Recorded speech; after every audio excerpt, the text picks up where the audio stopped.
Komisioner KPU Kabupaten Aceh Timur hingga kini sudah melakukan berbagai persiapan untuk pemilihan calon legislatif 2019 mendatang di Aceh Timur. Saat ini pihak KPU Aceh Timur melakukan seleksi untuk calon PPK dan PPS se-Aceh Timur. Ketua KPU Aceh Timur Iskandar Agani SE mengatakan rekrutmen panitia pemilihan kecamatan PPK dan panitia pemungutan suara PPS dilakukan dengan proses seleksi secara terbuka. Artinya, tidak ada istilah delegasi atau perwakilan yang diusulkan dari setiap kecamatan.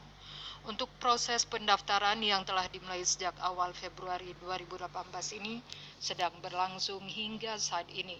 Tahapan demi tahapan sudah dilakukan, seperti penerimaan berkas, ujian tulis, dan hingga saat ini sedang dilakukan wawancara terhadap peserta PPK di kantor KPU Aceh Timur. Menurutnya sejauh ini masih tinggi animo masyarakat yang ingin mendaftarkan diri mereka sebagai PPK dan PPS di Aceh Timur. Nantinya calon peserta lulus akan diterima sebanyak 6 orang yang terdiri dari PPK 3 orang dan PPS 3 orang yang ditugaskan di seluruh kecamatan dan perdesaan di Aceh Timur. Pendaftar yang pertama yang mendaftar adalah 870 dan sesudah kami lakukan penelitian administrasi itu hanya tinggal 802 orang yang mengikuti tes tahapan selanjutnya, tes ujian tulis PPK.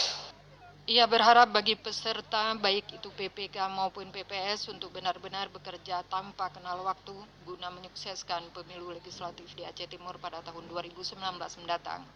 Dari Aceh Timur, Said Maulana, TVRI melaporkan.